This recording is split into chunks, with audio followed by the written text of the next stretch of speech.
어느 비바람과 폭풍이 몰아치던 그런 밤이었습니다. 한 노부부가 호텔방을 구하는데 방을 잡을 수가 없었습니다. 혹시 빈 방 하나 있습니까? 없습니다. 허탕치는 이 노부부에게 어느 젊은 호텔보이가 쫓아왔습니다. 할아버지, 빈 방이 있어요. 누차지만 제가 쓰는 방을 쓰시죠. 그날 친절했던 이 젊은이를 이 노부부는 잊을 수가 없었습니다. 그래서 이 청년을 뉴욕으로 초청했습니다. 이 노인의 이름은 윌리엄 월토프 아스토였습니다. 노인은 이 젊은이를 위하여 아스토리아 호텔을 지어주었습니다. 누가복음 2장 1절부터 7절에 보면 요셉이 마리아와 함께 베들레헴으로 호적하러 가다가 해산할 날이 차서 아기 낳을 여관을 구했는데 여관에 빈 방이 없어서 구유에 뉘었다고 말씀하고 있습니다. 빈 방 하나 있습니까? 빈 방 하나 있습니까?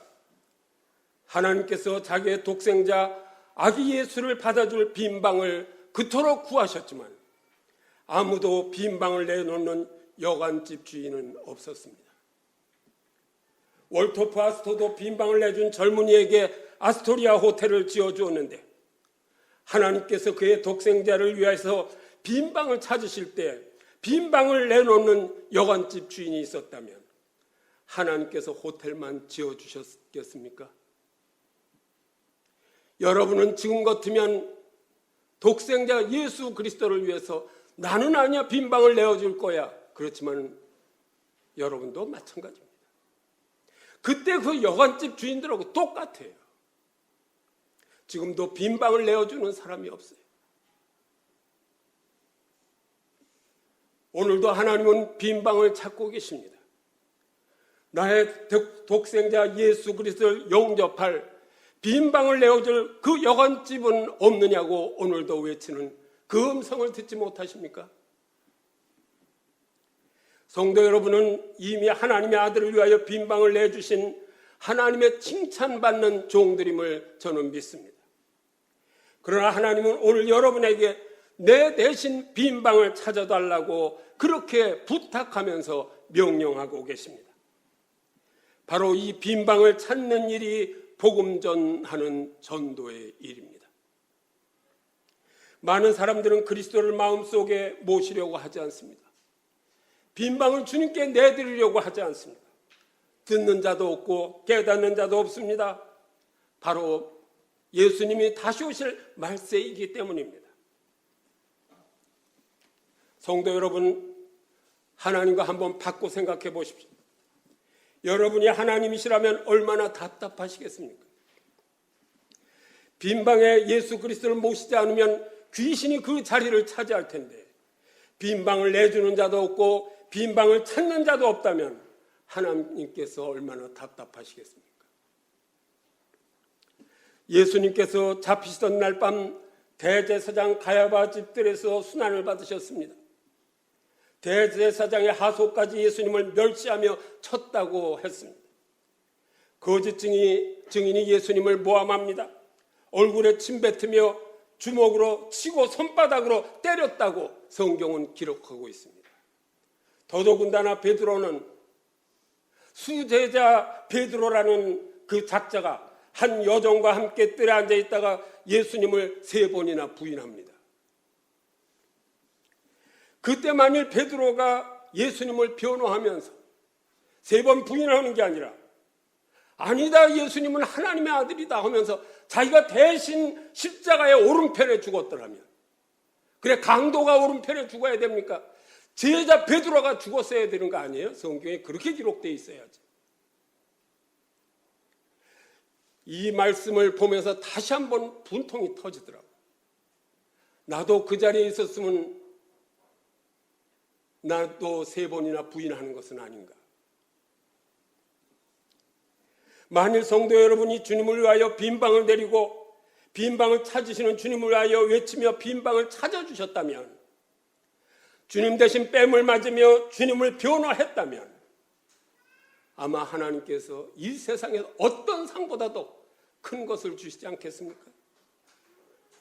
왜 그렇게 하지 못하는 것입니까? 믿음이 없기 때문입니다. 오늘 본문 고린도후서 13장 5절을 다시 한번 봉독하겠습니다. 시작. 너희는 믿음 안에 있는가? 너희 자신을 시험하고 너희 자신을 확증하라. 예수 그리스도께서 너희 안에 계신 줄을 너희가 알지 못하느냐? 그렇지 않으면 너희는 버림받은 자니라. 이렇게 말씀하시지 않습니까? 잘 보세요, 이 말씀. 여러분들은 여러분의 믿음을 확증할 수 있습니까? 예수 그리스도께서 나의 안에 계시며 나의 주인이심을 확증할 수 있지 않으면 버림받은 자라고 말씀하시죠. 버림받은 자.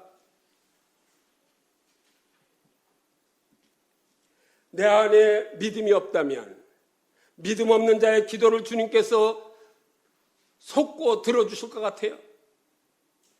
믿음은 없으면서 기도는 못으로 하는지 나 알 수가 없더라고요.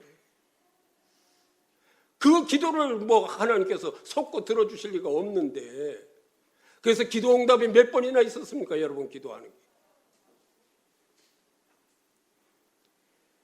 기도 응답받는 것뿐 아니라 그 안에 생명도 없기 때문에 천국도 가지 못하는 것인데 왜 이것을 깨닫지 못하느냐. 이게 아주 엄청난 일인데, 이 말씀 한 절만 가지고도 엄청난 일이고, 회개하고 나는 천국에 들어가야 되겠다고 이렇게 외치면서 내가 복음을 전해야 되고 믿음의 확신을 가져야 되는데 그렇게 하지 못하는 이유가 무엇이냐 이거지. 버림받은 자라고 분명히 말씀하시잖아요.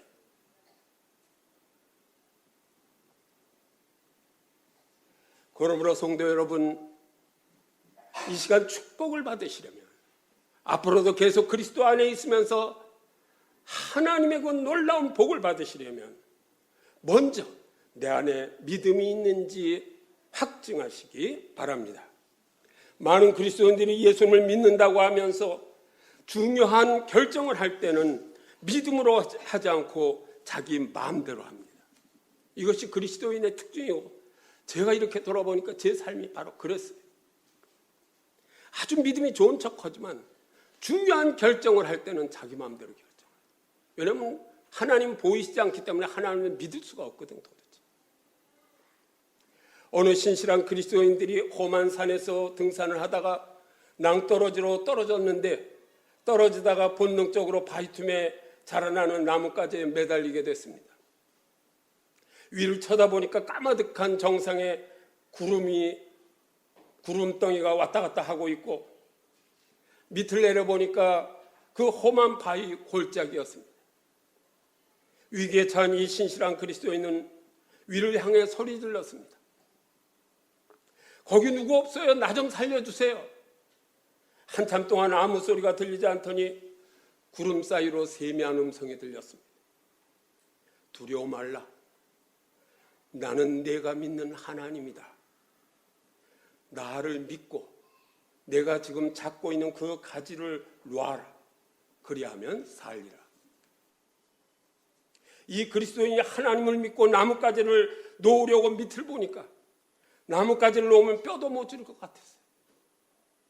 그래서 이 세미한 음성에는 결코 순종할 수 없었습니다.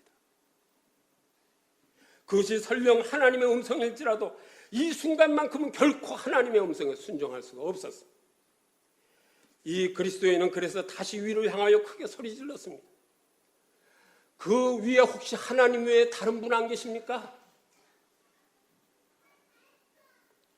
이것이 신앙이네, 불신앙이에요. 결정적인 순간에 하나님을 믿지 않는 것이 오늘날 그리스도인들의 문제이며 바로 제 문제였습니다. 사람의 판단으로는 나뭇가지를 놓으면 뼈도 못 치를 것 같지만 하나님께서 놓으라면 믿고 나뭇가지를 놓아야, 이것이 믿음입니다. 나뭇가지를 놓으면 뼈도 못 치를 것 같지만 나뭇가지를 놓는 그 믿음의 사람들은 그 하나님께서 분명히 그 음성 들려주신 대로 살려주시는데 왜 놓지 못합니까? 이 나뭇가지를 놓는 자만이 믿음의 확신이 있는 자로서 예수 그리스도를 증거하는 자입니다. 자기 자신에도 믿음의 확신이 없는 사람이 뭘 증거해요? 전도라니까 할 수 없이 나가서 떠들어봤자 그게 뭐예요? 전도지나 몇 장 돌려봐야 그게 전도입니까? 그게 확신이 있어야, 불붙는 여기 마음이 있어야 뭐 복음을 전하지. 한 번은 귀신 들린 아이를 제자들이 데리고 왔는데 능히 고치지 못했습니다. 그러나 예수님께서 귀신을 내쫓아 주셨습니다. 이때 제자들이 예수님께 물었습니다. 우리는 어찌하여 쫓아내지 못했습니까? 우리 한번 같이 마태복음 17장 20절 한번 봉독하겠습니다. 시작. 이르시되 너희 믿음이 작은 까닭이니라. 진실로 너에게 이르노니 만일 너에게 믿음이 겨자씨 한 알만큼만 있어도 이 산을 명하여 여기서 저기로 옮겨지라 하면 옮겨질 것이요 또 너희가 못할 것이 없으리라. 믿음이 작은 까닭이라. 그 없진 않아. 작은 까닭이지. 작은 뭐해? 그런 작은 믿음 가져서 뭐 하겠어요? 겨자씨만한 믿음이라도 진실하고 확실한 믿음이 있어야죠. 그 믿음이 있는 것이 확증되면, 내 안에 그 믿음이 확증되면 이 산을 명하여 옮겨라 하면 산이 옮겨진다고 말씀하시잖아요. 근데 왜 산이 옮겨지는 그런 믿음이 하나도 없습니까? 믿음이 없기 때문에 그렇다.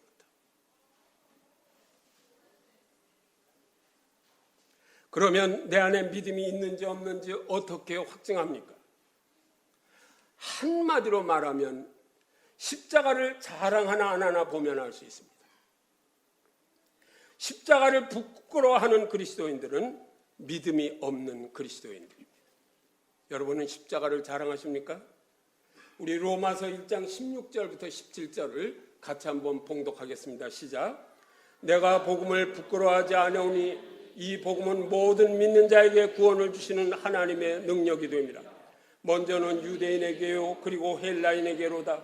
복음에는 하나님의 의가 나타나서 믿음으로 믿음에 이르게 하나니 기록된 바 오직 의는 믿음으로 말미암아 살리라 함과 같으니라. 이 두 구절은 로마서 전체의 주제 말씀인데 복음을 부끄러워하지 않는 자라고 말씀하십니다. 믿는 자라는 것은 누구냐? 복음을 부끄러워하지 않는 자. 십자가를 부끄러워하지 않고 자랑할 수 있는 자. 복음을 부끄러워하지 않는 자. 그것이 믿는 자예요. 근데 왜 복음을 부끄러워하고 한 번도 왜 나가서 왜 전도를 하지 않습니까? 우리 목사님 큰아드님 12살 제일 나아 여기서 보면.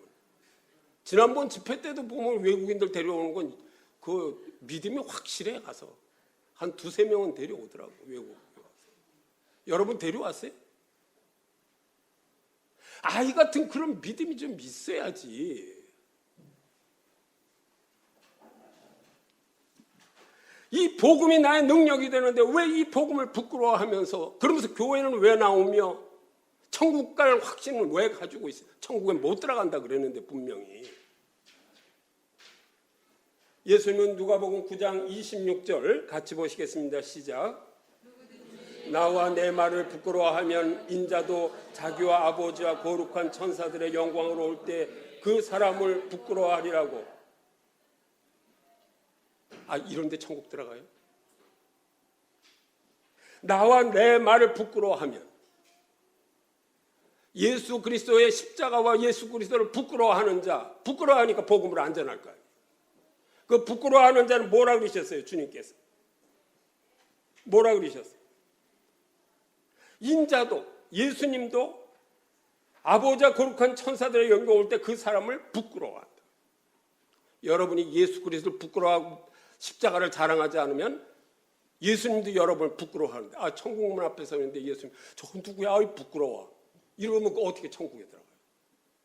말도 안 되잖아요 이게. 근데 왜 이 말씀이 기가 막힌 말씀인데 여기에 깜짝 놀라질 않느냐고. 이걸 나는 깜짝 놀랐어요. 왜 그러냐면 조금 있으면 내가 천국문 앞에 설 사람이기 때문에. 누가복음 12장 8절에서도 이렇게 말씀하십니다. 같이 보십니다. 시작. 내가 또한 너에게 말하노니 누구든지 사람 앞에서 나를 시인하면 인자도 하나님의 사제들 앞에서 그를 시인할 것이요. 아니 예수 그리스도 그분 그 십자가를 자랑하면서 시인하지 않는데 그러면 뭐라 그랬어요? 예수님도 시인하지 않는다 그러셔서 천국 앞에 얘 누군지 몰라 나. 근데 어떻게 천국에 들어가요? 이렇게 기가 막히고 이거는 참으로 회개하고 다시 한번 십자가를 자랑해야 될 말씀인데 왜 이런 말씀 앞에서 아무렇지도 않고 그냥 이건 면역력이 생겼어. 이런 말씀이 아무렇지도 않아. 이건 전부 사탄의 자녀는 아닌가? 여러분은 아니에요. 여러분은 아니에요. 저 다른 데 있는 교인들 말씀. 여러분들은 다 복음을 전하는 분들이니까.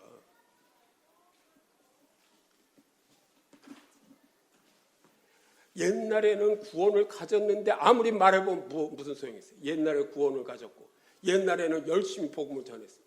지금 믿음에 확신이 없는데 어떻게 들어가냐 말이죠. 우리가 십자가를 자랑하나 안 하나 보면은 그 안에 믿음이 있는 사람인지 예수 그리스도께서 나를 시인할 사람인지 이게 분명하게 보이는데 이거 기가 막힌 말씀인데 왜 십자가를 부끄러워하면서 십자가를 자랑하지 않고 왜 전철 안에서도 그냥 지나다니냐. 우리 죄송합니다. 여기 본인이 계신데 김석상 교수님은 이렇게 전철 안에서 영어로 성경 보니까 옆에서 물으셨대요. 누가. 저 노인네가 무슨 영어로 보니까 자꾸 묻는 거예요. 그러니까 복음을 전하시는 거예요. 지금도 복음을 전하시잖아요. 80이 넘으셨는데.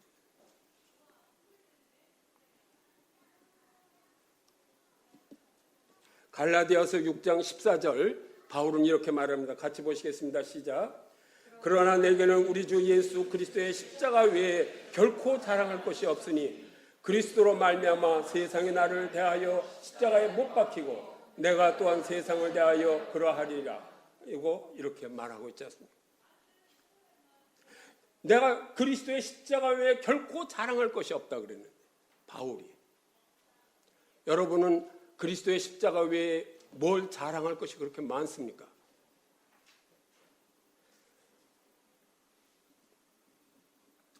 근데 이 십자가를 왜 자랑하지 않느냐 하면 십자가를 자랑하면 다른 사람들은 화나게 합니다. 화가 나니까 너나 잘 믿지 왜 십자가를 나한테 자랑하느냐고 화를. 그러니까 얻어맞기도 하는 거예요. 십자가를 자랑. 바울은 이 십자가를 로마의 황제 앞에서도 자랑했고 그리고 사자굴에 들어가기도 했습니다. 화형에 처하기도 했습니다. 헬라인에게나 유대인에게나 로마인이나 이방인이나 자유자나 종이거나 누구든지 그리스도의 복음을 누구 앞에서든지 부끄러워하지 않았습니다. 그리고 그는 자랑했습니다. 그리고 웃으면서 아마 순교했지 않았겠어요. 왜? 그 안에 믿음의 확신이 있기 때문에. 그리고 그 안에 생명이 있었기 때문에. 그 끓어오르는 생명, 새 생명이 있었기 때문이지. 우리는 그렇게 자랑합니까? 아니면 침묵하고 나에게 필요할 때만 주님 찾습니까? 사도 바울은 결혼도 하지 않으면서 복음을 위하여 헌신한 사람입니다. 복음을 위하다가 루스드라에서 돌로 맞아 죽을 뻔했습니다. 그는 복음을 전하다가 여러 번 옥에 갇혔습니다. 그는 하나님의 사람으로 오직 복음만을 생각하며 십자가를 자랑했던 사람입니다. 그런 사도 바울도 오라나는 공고한 사람이로다 이렇게 로마서에서 고백하지 않습니까? 사도 바울이 이럴진데 여러분 사도 바울보다 더 훌륭하십니까? 여러분 사도 바울 같이 복음을 전하다가 돌에 맞아본 일이 있습니까? 결혼도 하지 않고 복음을 전하겠다고 결심해 본 일이 있습니까? 사도 바울과 같은 하나님의 사람도 내 지체 속에 있는 죄의 법으로 나를 사로잡아가는 것을 보는도다 이렇게 고백하고 있는데 여러분은 자랑도 하지 않는데 얼마나 잘 잡혀가겠어요? 죄의 법으로. 바울도 이 사도 바울도 자랑한 죄의 법으로 잡혀간다고 이렇게 고통을 호소하는데 우리는 이미 잡혀 있는지도 모르는 거 아니에요, 이게. 죄의 법으로 잡혀갈 수 있어요. 잡혀 있는지도 몰라요. 지금 포위당하고 있어요.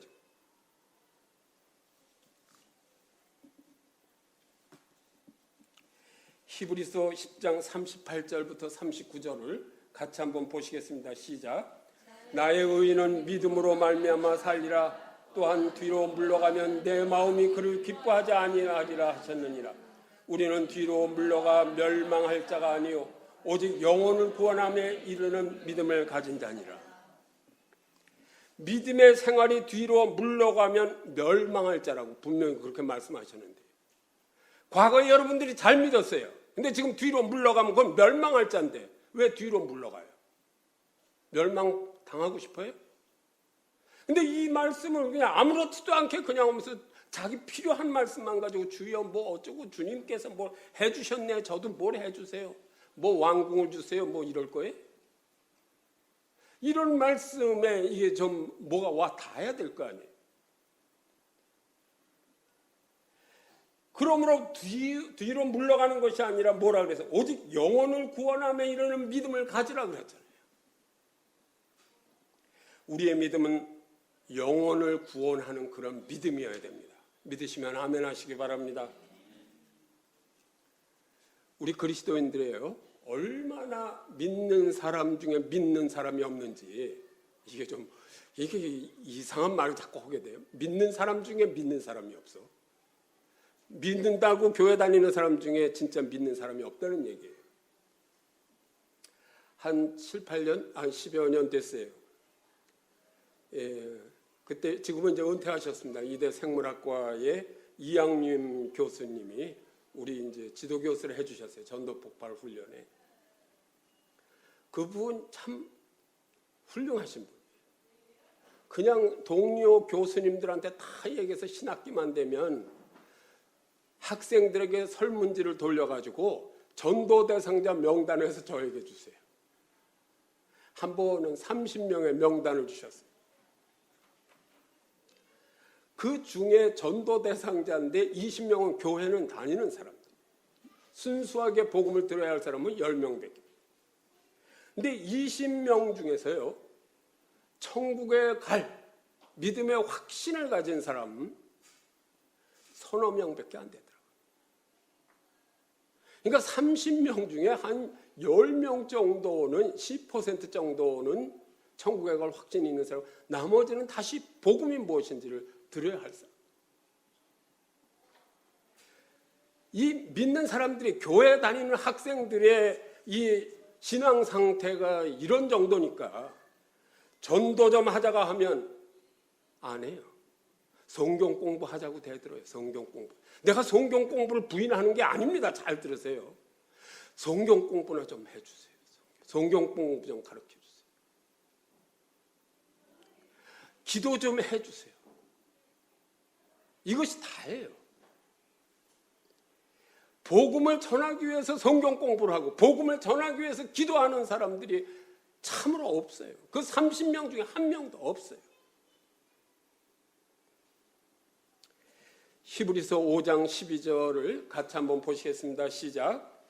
때가 오래므로 너희가 마땅히 선생이 되었을 터인데 너희가 다시 하나님의 말씀의 초보에 대하여 누구에게 가르침을 받아야 할 처지이니 단단한 음식은 못 먹고 젖이나 먹어야 할 자가 되었다. 바로 이렇더라. 때가 오래됐어요. 교회 다니는 지도 오래됐고 아주 3대째 그리스도인의 그 모태신앙자예요. 아주 모태신앙자들의 특징이 전도를 못해요. 왜냐하면 아버지가 다니던 교회 그냥 다니는 거니까 뭐 전도 이런 걸 모르는 거죠. 모태신앙자니까. 근데 하나님의 말씀의 초보에 대해서 누구에게 가르침을 받아야 해요. 젖이나 먹어야 할 자가 됐다 이거죠. 이게 현실 아닙니까? 이게 지금. 우리 교회는 안 그래. 우리 교회는 다 전도를 잘 하시는 사람. 그래서 여기 금세 찰 거예요. 난 그렇게 믿습니다. 믿으면 아멘 하시기 바랍니다. 예, 그 아멘 소리가 커서 좀 다행이네요. 우리가 시간이 지난다고 성경 공부만 한다고 전도자가 되지 않습니다. 믿음에 확신이 있는 사람은요, 전도하지 않고 못 버겨요. 나가서 뛰어다녀야 돼요. 노방에 가서라도 누굴 붙들고 복음을 전해야 돼요.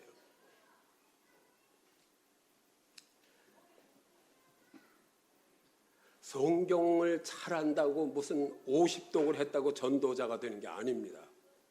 절대 아니에요. 그 어떻게 해야 되느냐? 전도 훈련을 좀 받아야 돼. 나는 다음 이렇게 내년부터 하시는 분이 좀 전도 훈련을 시켰으면 좋겠어요. 여태까지 우리 교회 특징은 전도 훈련 시키는 교회였습니다. 사무엘상 17장 1절부터 11절에 보면요, 엘라 골짜기에서 블레셋 사람과 이스라엘이 전투가 벌어졌습니다. 8절에서 골리앗이 말하기를 너희는 한 사람을 택하여 내게로 내려 보내라 이렇게 말합니다. 그래서 이 싸움은 다윗과 골리앗의 1대1 대결로 압축되었습니다. 골리앗의 신장이 6큐빗이니까 약 2.7 내지 3m나 됩니다. 엄청나게 큰 사람이에요, 골리앗이. 이스라엘은 11절에 보니까 크게 두려워하여 24절에서 도망했다고 이렇게 말씀하고 있습니다. 26절에 보면요, 소년 다윗이 말합니다. 26절 우리 같이 한번 보시겠습니다. 시작.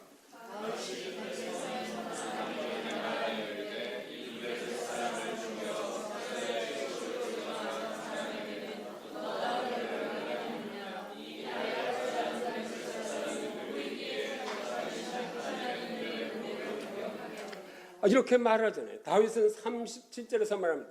여호와께서 나를 사자의 발톱과 곰의 발톱에서 건져내셨은즉 나를 이 블레셋 사람의 손에서도 건져내리라. 사자의 발톱과 곰의 발톱에서 언제 건져내셨어요? 양칠 때 아마 사자가 이렇게 들이닥쳤어요. 39절에 보면요, 다윗은 사울왕의 군복을 입으면서 익숙하지 못하니라고 말합니다. 다윗에게는 익숙한 무기가 있었습니다. 40절에 손에 막대기를 가지고 시내에서 매끄러운 돌 5을 골라서 자기 목자의 제구 곧 주머니에 넣고 손에 물매를 가지고 블레셋 사람에게 나아가니라고 했습니다. 익숙한 무기가 뭐냐 하면 이 물맷돌이에요. 그리고 하나님이 함께 하심으로 다윗이 승리했습니다. 주일학교 때 이렇게 가르치죠. 우린 주일학교 학생들이 이제 몇 명 돼서는데 이 다윗을 가르칠 때 어떻게 다윗과 골리앗의 싸운 거예요. 다윗이 어린 다윗이 이렇게 해서 물맷돌을 샥 던지니까 하나님이 함께 하셔서 그냥 이 정통에 그냥 이마에 탁 맞아서 골리앗이 딱 넘어갔다. 그건 맞죠. 이렇게만 가르쳐요. 여러분도 거기까지만 알고 있잖아요. 하나님이 함께 하시고는 물맷돌이 맞았어요? 물론 그렇죠. 그 전 과정은 왜 모르느냐. 하나님이 함께 하실 때요, 분명히 우리의 노력이 좀 있어야 됩니다. 준비되지 않는 사람을 하나님이 사용하시는 일이 없습니다. 사전을 찾아보니까 물매란 공격용 무기로 두 가죽끈에 붙들어 맨 가죽으로 2m쯤 된다고 이렇게 기록하고 있습니다. 물맷돌은 불에 구운 진흙이나 차돌 같은 것을 말합니다. 야구공만 하다고 합니다. 물맷돌은 그냥 어린이 장난감이 아니라 병기 중에 하나였습니다. 역대하 26장 14절에 보면 같이 한번 보시겠습니다. 시작. 우시아가 그의 온 군대를 위하여 방패와 창과 투구와 갑옷과 활과 물맷돌을 준비하고, 물맷돌이 뭐예요? 이 병기 중에 하나예요. 고대 군대에서 물맷꾼을 훈련시켰습니다. 물맷돌뿐 아니라.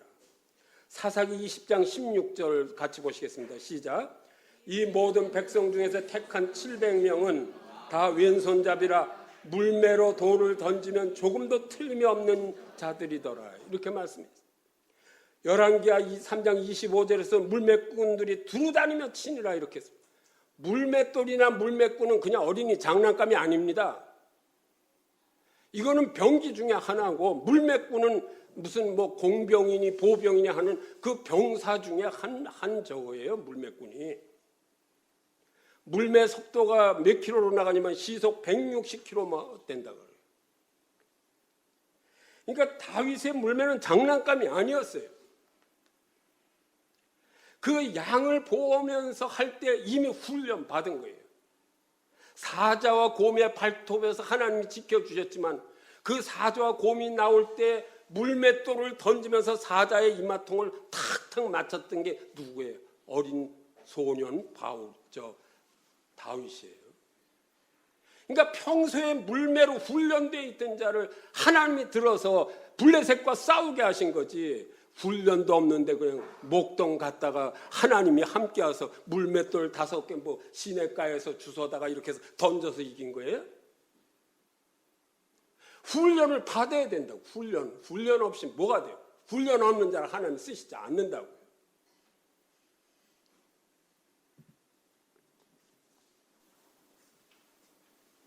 저는 전도 폭발 훈련을 받고 그리고 캠퍼스에서 많은 전도자를 훈련시켰습니다.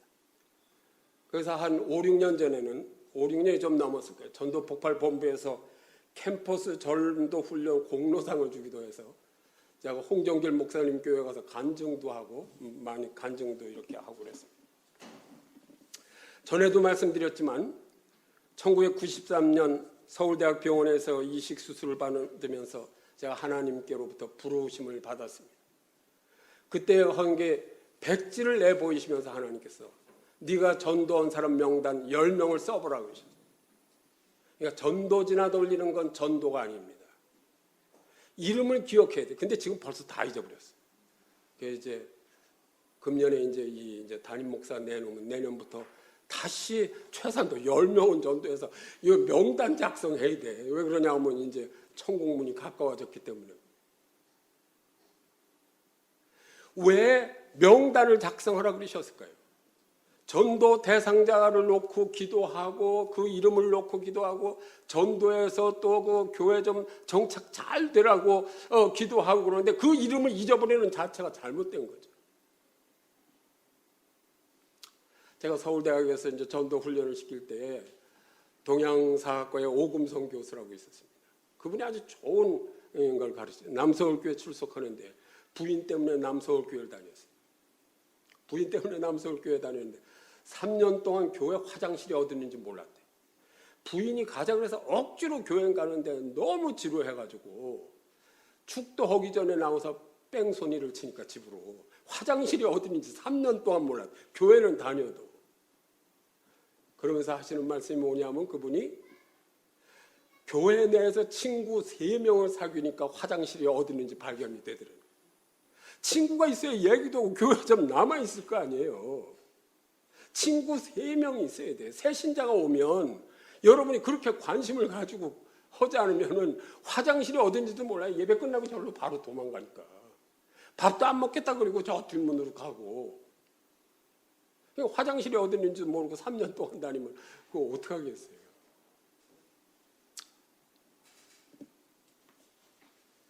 저는 1994년에 그래서 노방전도를 시작했다고 말씀드렸죠. 93년 이식 수술을 받고 94년 봄부터. 그때 제가 만난 분이 이제 우리 이제 대학정교회에서는 그때 박정숙 간사라고 기억나시죠? 교수님. 예. CCC에 지금이 이제 LA 가서 사역하는 그때 이제 서울대 CCC 간사고 우리 대학부 간사였었어요. 박정숙 간사. 그 박정숙 간사가 우리 김석산 교수님을 사실 소개하셨는데 기억나시는지 모르겠어요.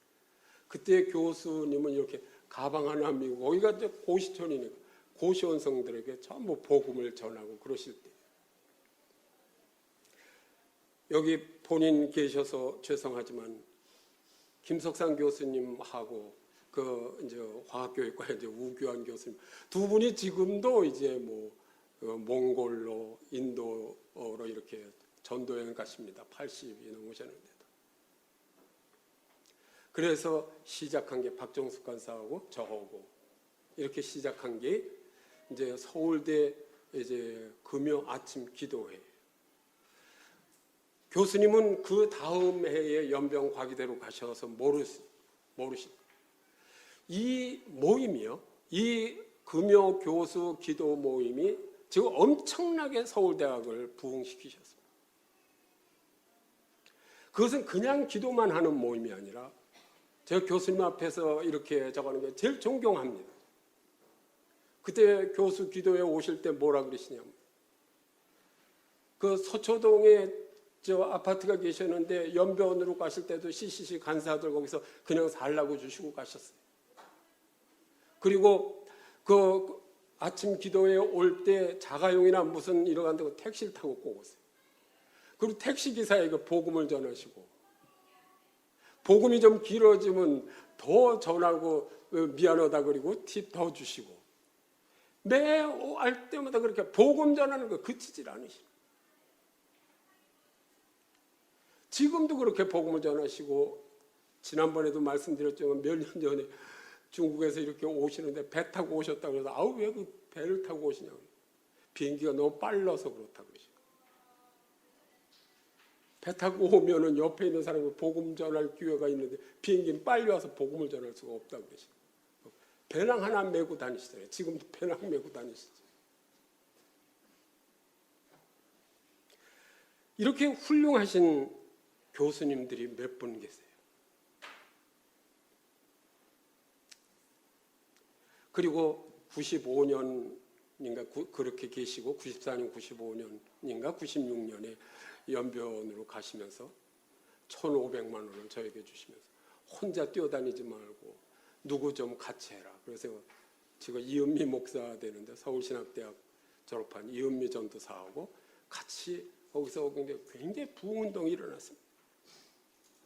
교수님 계실 때 95년에 서울대 총전도 집회를 했고 97년에 기독인 신입생 오리엔테이션이라는 걸 해가지고 그때 450명 내지 500명이 참석하고 교수들도 50명이나 참석. 그리고 지금은 전국 한 20, 30개 대학 이상에서 이 기독인 오리엔테이션을 해요. 연세대학도 제가 교목실장하고 김정주 교수님하고 제가 지도하에서 시작을 했고 또 숙대 기획실장이 불러가지고 숙대에서도 어떻게 이 오리엔테이션을 하면 좋으냐 그래서 같이 의논을 하기도 했습니다.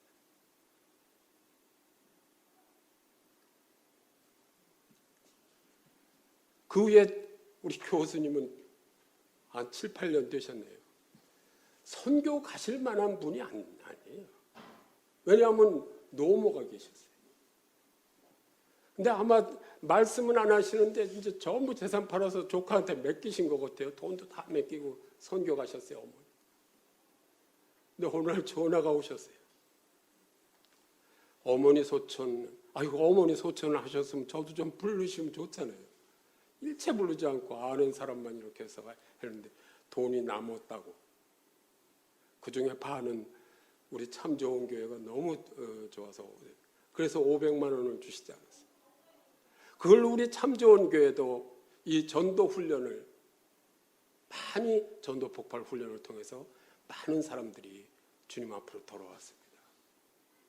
여러분 옆에 아주 훌륭한 이 연세 드신 훌륭한 멘토들, 전도자들이 많은 것을 기억하시기 바랍니다. 우리 황희영 장로님도 제가 말씀드리잖아요.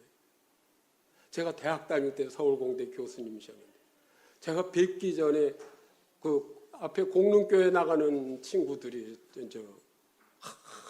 새벽 기도 가면 꼭 한 분이 나와서 서울공대 교수인데 한 분이 나와서 무릎 꿇고 기도하는 분인데 나중에 알고 보니까 그거 황 장로님이시죠. 그 장로님하고 오대원 목사님이 데비드 로스 목사님이 예수전도단 시작하기 전에 같이 이렇게 사역하시면서 이제 학생들 데리고 수련회 갔다 오는데 기차 안에서 복음을 전하시지 않았어요. 나 서울공대 교수 누군데 내가 믿는 예수 그리스도를 믿으십시오. 저 거지 같은 사람이 내가 믿는 예수 그리스도를 이렇게 전하는 것보다도 그래도 서울공대 교수라는 분이 이렇게 하는 거 이게 차원이 좀 다릅니다. 그래서 저는 그래요. 같은 설교를 해도 빌리그람 목사님이 얘기를 하는 거고 저같이 이 신촌바닥에 비리비리하는 목사가 얘기하는 거고 이게 영향이 같습니까? 그러니까 여러분 젊은 사람도 공부도 좀 하고 사회적인 저것도 좀 갖고 복음을 전하라는 거예요. 거지거쳐 하면서 다니면서 복음 전하는 거 하나님이 원치 않으신다. 전 분명하게 그렇게 믿습니다. 우리 장로님 그러신 분이에요. 그 외에 많은 걸 하시고 여기 지금도 장로님 권사님 천안서 여기로 올라오시잖아요. 저는 그냥 어떻게 할 바를 모르겠어요. 그것도 9시면 올라오세요. 두 분이. 차를 타고 오는 것도 이만한 짐보따리를 가지고 올라오시는데 우리는 이 근방에 있으면서 11시가 다 돼야만 오는데도 쩔쩔매잖아요. 부끄럽지 않으세요? 장로님, 권사님은 여기서 전도 폭발을 훈련하면서 많은 사람에게 노방전도를 하셨어요.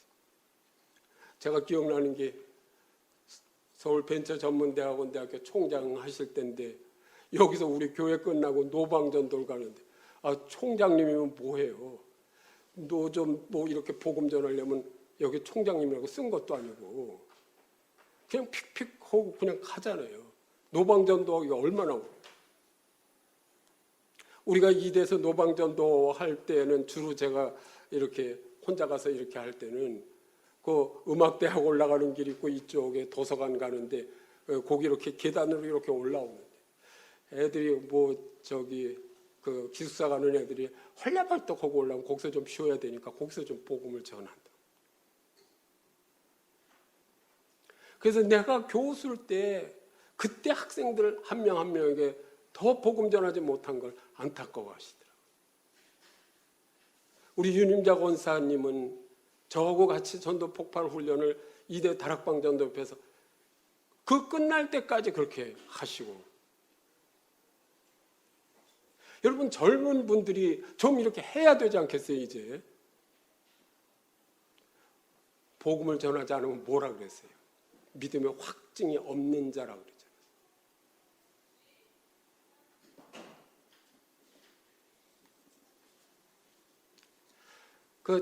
이제 새벽 기도, 교수 기도에 갇혀서 우규환 교수님께서 99년에 내가 이제 참 좋은 교회를 여기 이제 개척하니까 99년 1월 첫 주일에 그 첫 예배에도 이렇게 참석해 주셨어요. 우규환 교수. 그래서 그분이 이제 내가 교수 기도에 이렇게 저하고 나를 소개한 게 남서울교회 전도 폭발 훈련을 받으라고 그래서 제가 남서울교회 가서 94년 2학기부터 전도 폭발 훈련을 받았어요. 그때 서울대학생 한 10명을 같이 훈련을 받고 그 훈련을 받은 학생들 3단계까지 제가 끝내고 전도 폭발 훈련을 서울대학에서 시작했습니다. 요즘은 하는지 모르겠어요.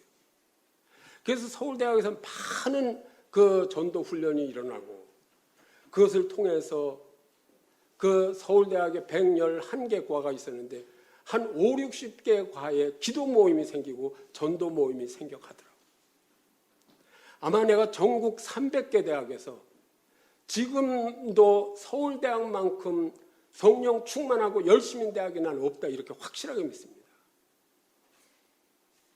왜냐하면 그건 평신도 교수님들이 일어나서 복음을 전하기 때문에.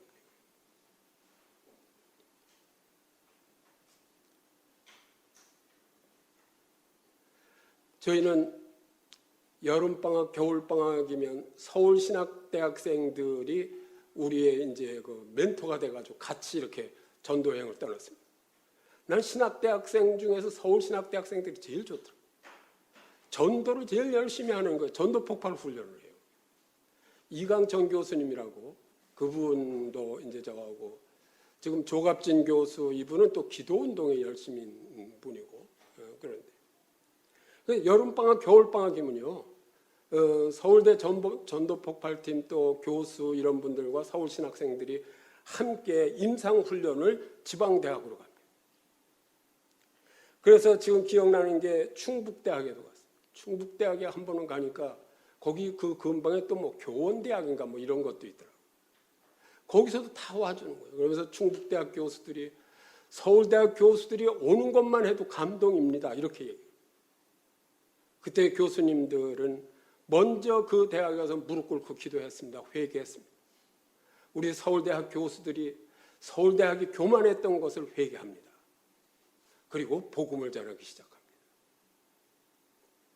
충북대학, 충남대학, 경북대학, 부산대학, 군산대학 여기에 가서 그 전도한 생각들이 지금도 새롭습니다. 그 외에도 일반 교회도 많이 제가 쫓아다녔어요. 제천에 있는 동신교회, 이리 삼광교회, 춘천 우두교회, 강릉에 있는 노암교회. 그게 제가 강사로, 주강사로 많이 했어요. 서울신학대 학생들이 한 30명, 서울대 학생들이 한 20, 30명에서 버스 한 2대가 전도여행을 떠나는데 한 번 가면요 100명 내지 200명의 그 열매가 열려요.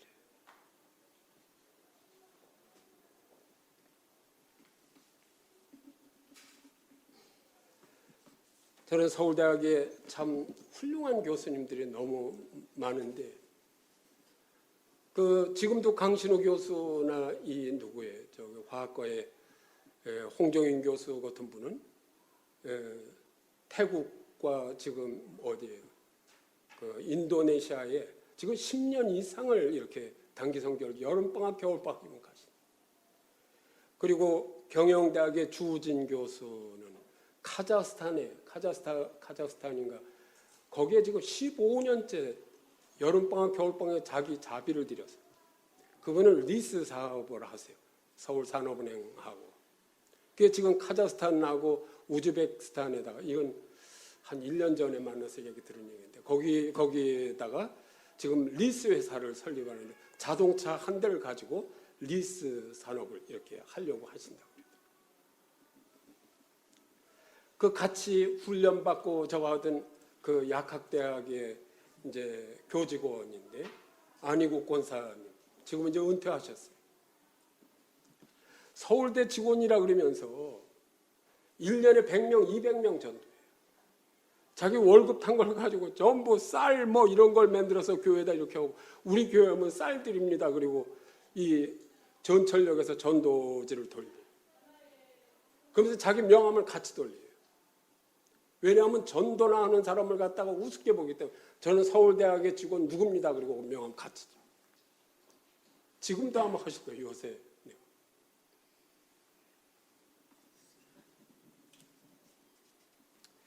얼마 전에 우리 교회에다 그 헌금한 누구 최재순 권사님도 그 서울대학에 계시다가 서울과기대학에다 지금 군산대학에서 이제 금년에 이제 은퇴하게 되는데 그렇게 저 개인의 저 건강을 위해서 기도해 주시고 후원하시고 뭐 추석 때나 뭐 때문에 뭘 그 군산에 뭐라고 보내기도 하시고 너무나 이렇게 열정적인 사람들이 많다.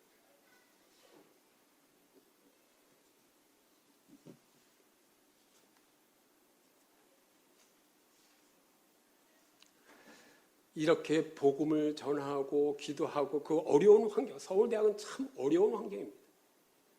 그런 가운데서도 교수님들이 앞장서고 믿음의 사람들이 앞장서니까 지금 굉장히 부흥하고 있습니다.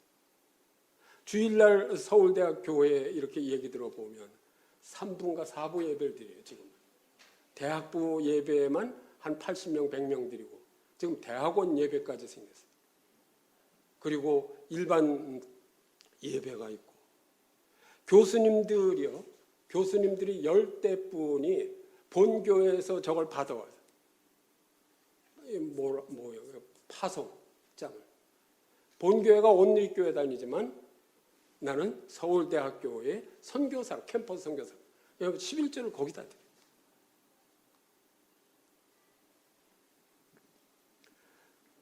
(99년에) 전에도 말씀드렸지만은 10월 달인가 같이 이렇게 강신우 교수님하고 하다가 서울대학에다 교회를 세웠으면 좋겠다. 같이 기도하고 교실 한 구석에서 그때 우리 사모가 신림시장에서 도시락 사오느라고 애 많이 썼죠. 그리고 그렇게 하던 거예요. 지금 그 교회가 그렇게 많이 성장했어요. 너무나 감사하다.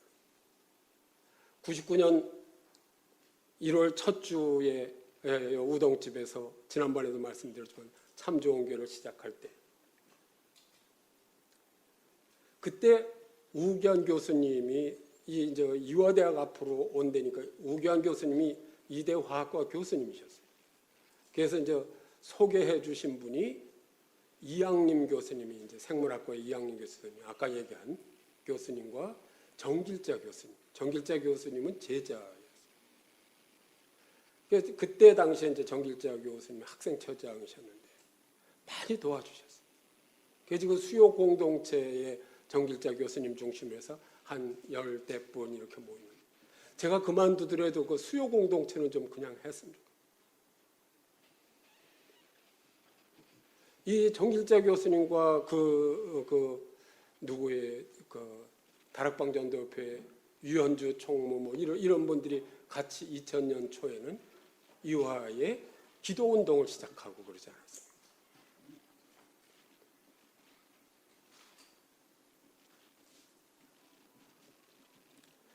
그래서 우리 교회에서도 그 이양림 교수님께서 도와주셔서 전도 폭발 훈련을 얼마나 여기 그냥 아주 화려하게 했는지.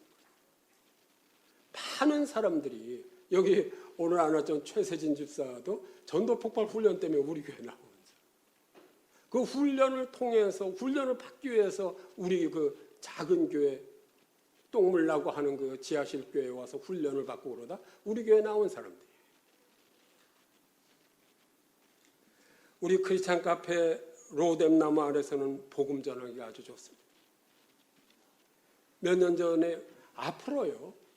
그냥 이렇게 무대뽀로 전도하는 것보다 좀 크리스찬 교수님들이 앞장서주는 그런 전도가 아니면요. 새신자 전도하기 어렵습니다.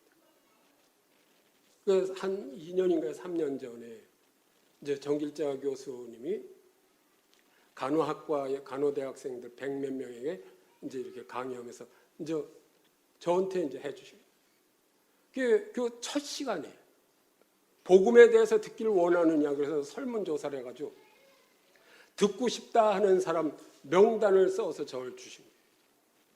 그 명단이 5, 60명 돼요. 그래서 그 명단을 줘서 우리가 일일이 복음을 전하고 나중에 전도잔치라고 해서 오고 그냥 피자 파티도 하고 그러니까 얼마나 좋은지 몰라요. 우리 교회 전도 훈련 받아놓은 사람이어서 그 지구촌 교회 대학생 전도부가 와서 복음을 전했습니다. 이 크리스찬 카페 로뎀나무에서가 작고 물나고 그런 것이었지만 얼마나 복음 전하기에 좋았는지 몰라요. 그리고 그 카페에는 쇼파였어요. 기억나시죠? 그 쇼파 그립지 않습니까? 이대 학생들이 와서 차 한잔 마시고는 쇼파에 와서 잠자고 가는 거예요. 쇼파가 이렇게 딱, 전 그래서 주중에는 그 카페 오기가 힘들어요. 여학생들이 잠자기 때문에. 쇼파에서 이렇게 신발 벗고 잠자더라고요.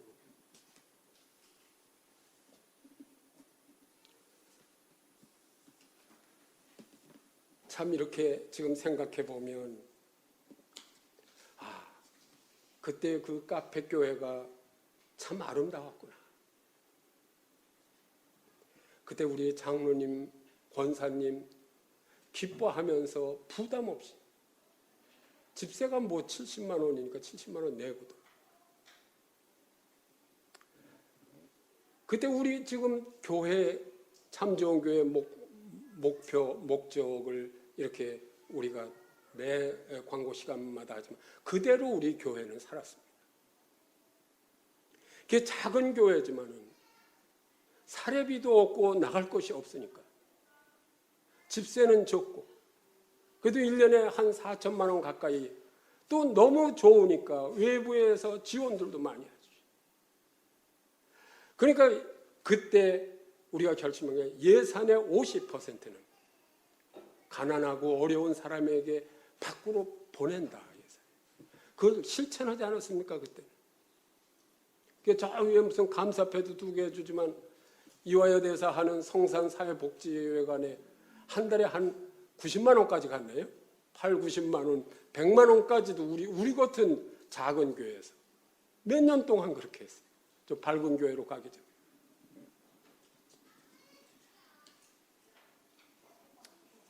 지금 교회당이 너무 큰 것 같아요. 다음 세대, 다음 분에게 교회를 넘겨드리면서 저는 참 죄송합니다, 미안합니다라는 말을 드리고 싶습니다. 이걸 유지하도록 하고 복음을 전해서 교회를 채워서 좀 넘겨드려야 되는데 지금 보면 걱정이 되는 거예요. 그래서 여기 회계를 맡으신 분하고 우리 박 목사님께서는 9월 첫 주부터 마지막 12월까지 4개월 동안에 이 헌금 계산을 좀 이렇게 직접 받아보시면 좋겠다. 그러니까 2월금 없이 넉 달 동안에 집세 내고 여기에 인건비 지불하고 관리비 내고 그리고 얼마가 남아야 되느냐 하면 600만 원이 4개월에 남아야 됩니다. 왜냐하면 제가 이걸 계약할 때 꼭 지금 이제 지난 금년 1월 달에 했는데 3년 계약을 했습니다. 150만 원씩 3년치 집세를 미리 내드렸어요. 왜냐하면 우리 교회에서 감당할 수 있는 게 100만 원 정도밖에 안 되기 때문에. 집세가 300만 원 가까이 갑니다. 월세가. 그래서 미리 3년을 냈는데 이제 곧 3년이 옵니다. 이번 금년이 지나면. 그러면 3년치가 150만 원이면 5,400만 원이에요.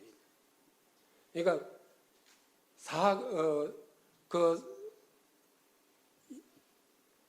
5,400만 원에 3년 오면 1년에 1,800만 원.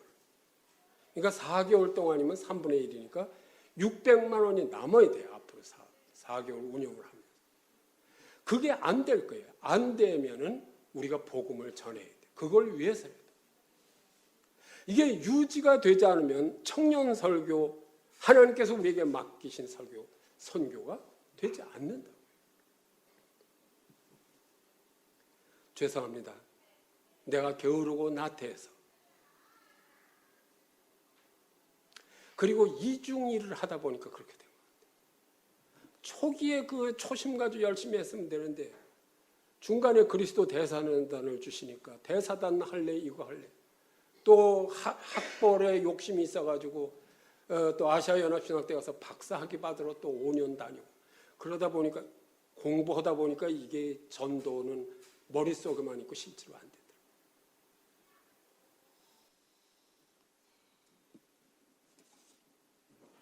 갈라디아서 5장 25절 말씀입니다. 같이 한번 보시겠습니다. 시작. 만일 우리가 성령으로 살면 또한 성령으로 행할지니 성령으로 행하라는 명령이 일어나지 않으면 성령으로 산다는 조건은 없는 것이나 마찬가지입니다. 성령으로 행하지 않으면 성령으로 사는 것이 아니라는 것. 우리가 성령으로 행하자 이렇게 지금 명령하고 계신데 이것은 명령이지 해도 되고 안 해도 되는 거예요. 성령으로 행해야 돼요. 시간이 좀 많이 가서 죄송합니다. 제가 고등학교 2학년 때 연극을 했습니다. 연극에 미쳤어요. 당시 이제 1960년대 초니까 남산의 드라마 센터라는 곳에서 이제 계속 연극할 때 빠지지 않고 가서 연극에 참석했어요. 그때 이제 유치진 씨라고 그분이 이제 연출을 하고 그러는데 지금도 제목에 이제 생각을 햄릿 또 한강은 흐른다 이런 연극을 내가 빠지지 않고 했어요.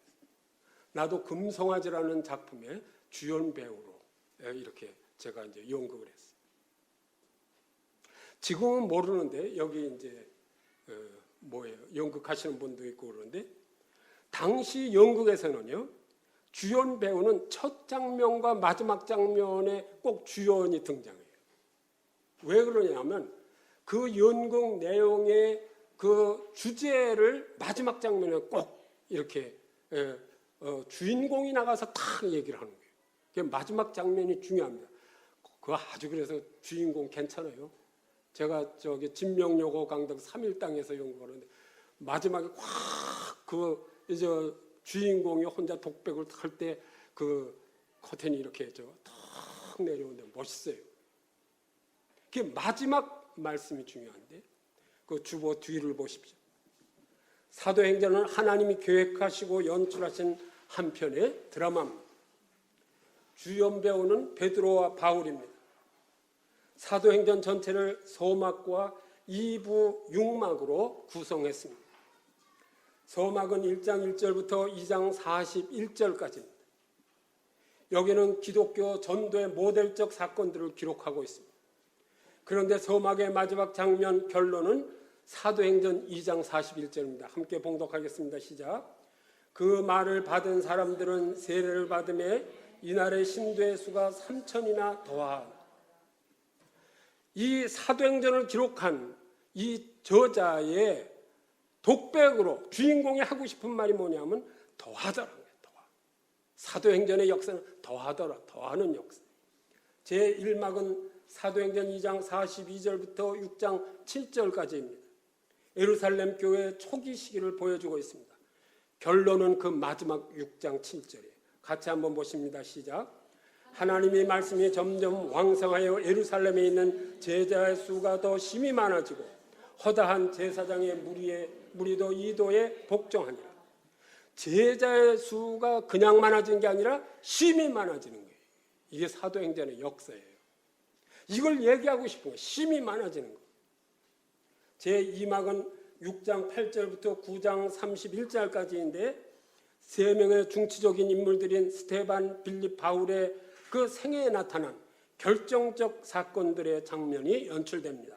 결론은 마지막 9장 31절인데 함께 보시겠습니다. 시작. 그리하여 온 유대와 갈릴리와 사마리아 교회가 평안하여 든든히 서가고 주를 경외함과 성령의 위로로 진행하여 수가 더 많아지니라. 마지막 이 주인공이 하고 싶은 거는 뭐냐? 사도행전. 수가 많아지는 거예요. 그러니까 대충 있어도 된다는 게 말이 안 되는 거예요. 교회는 믿음에 확신 있는 자가 한 명만 있더라도 성장해야만 됩니다. 3막은 9장 32절부터 12장 24절까지입니다.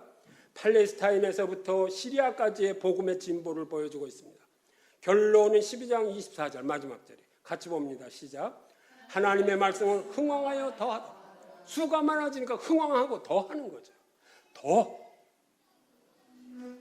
제4막은 12장 25절부터 16장 5절까지입니다. 제1차 전도여행과 예루살렘 교회 회의까지를 보여줍니다. 결론은 마지막 16장 5절입니다. 같이 보십니다. 이에 여러 교회가 믿음이 더 굳건해지고 수가 날마다 늘어가냐. 뭐가 늘어간다고 그랬어요? 수가 늘어가는 거예요. 제5막은 16장 6절부터 19장 20절까지입니다. 제2차와 3차 전도여행을 통한 광범위한 전도 모습들을 보여주고 있습니다. 결론은 19장 20절입니다. 같이 보시겠습니다. 시작. 이와 같이 주의 말씀이 힘이 있어 흥왕하여 세력을 얻으니 수가 많아지니까 흥왕하고 세력이 얻으니까 신촌에 참 좋은 교회 수가 많아져야 여기서 가서 저 거리에 가서 뭐 이렇게 좀 외쳐도 경찰이 저 참 좋은 교회야 가서 보호해야지 못하도록 하면 안 돼요. 세력이 좀 있어야죠. 이렇게 저 비리비리 아무것도 조금 갖다 치워버려라. 그럼 되겠어요? 세상 사람들도. 제6막은 19장 21절부터 사도행전 마지막 28장 31장 1절까지입니다. 예루살렘으로 그리고 로마로의 전도여행을 보여줍니다. 결론은 마지막 절입니다. 시작. 하나님 나라를 전파하며 주 예수 그리스도에 관한 모든 것을 담대하게 거침없이 가르치더라. 결론은 이거예요. 거침없이 가르치는 거예요. 거침없이 가르칠 정도는 뭐냐면 믿음의 확신이 있어야 돼요. 그리고 수가 많아지고.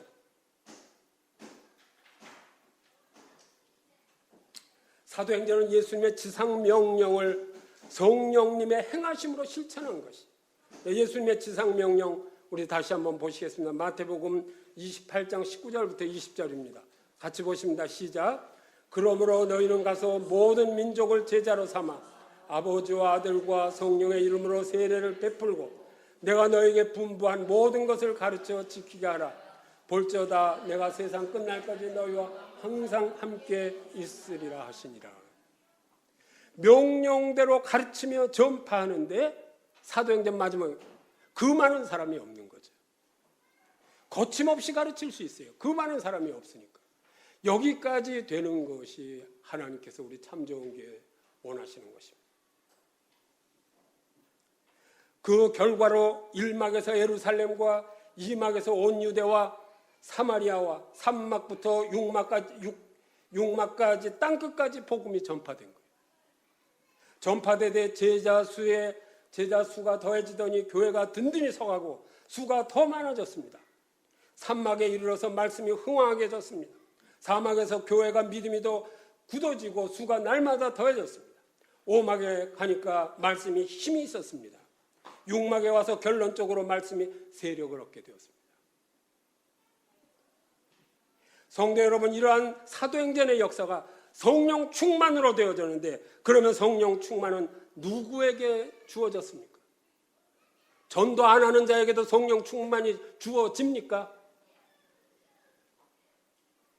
전도자에게 줍니다. 사도행전 1장 8절을 같이 보시겠습니다. 시작. 오직 성령이 너희들에게 임하시면 너희가 권능을 받고 예루살렘과 온 유대와 사마리아 땅까지 이르러 내 증인이 되리라고 하시오. 증인이 되리라. 너희에게 임하시면, 전도자들, 증인들에게 성령이 충만히 임하는 거예요. 전도하라고 성령 충만히 주는 거지, 다른 거 하라고 주시는 게 아니라. 이 적극적이고 성령 충만하고 책임 있는 전도자, 증인들에 의해서 이 초대교회에서 로마까지 30년 만에 복음이 전파된 것입니다. 이제 15년 지났으니까 참죠. 이 사도행전의 역사가 앞으로 15년 내에 이 신촌이 놀라운 부흥의 불길이 있기를 간절히 바랍니다. 사도행전 17장 6절에 보면 천하를 어지럽히며 복음을 전했다고 했습니다. 복음을 전하는 건 천하를 어지럽히며 전하는 거지 얌전히 전하는 게 아니에요. 천하를 어지럽히며. 우리는 땅끝까지 복음을 증거해야 할 증인들, 우리는 신촌 일대를 어지럽히며 복음을 증거하는 그런 증인들이 되어야 합니다. 이제 신촌뿐 아니라 이곳이 한 곳이 성공돼야 서울, 전국, 세계를 어지럽히며 복음을 전하는 그런 참 좋은 교회 성도 여러분 되시기를 간절히 축원합니다. 같이 기도하시겠습니다. 할렐루야. 거룩하시고 감사하신 아버지 하나님, 우리를 부르시되 증인으로 보시고 성령 충만케 하셔서 복음을 증거하게 하시니 감사합니다. 이제 새로운 일꾼을 보내주셔서 감사합니다. 우리 함께 합심해서 아버지 하나님 십자가를 자랑하는 당신의 자녀들로 삼아 주시옵소서. 우리 주 예수 그리스도의 이름으로 기도드리옵나이다.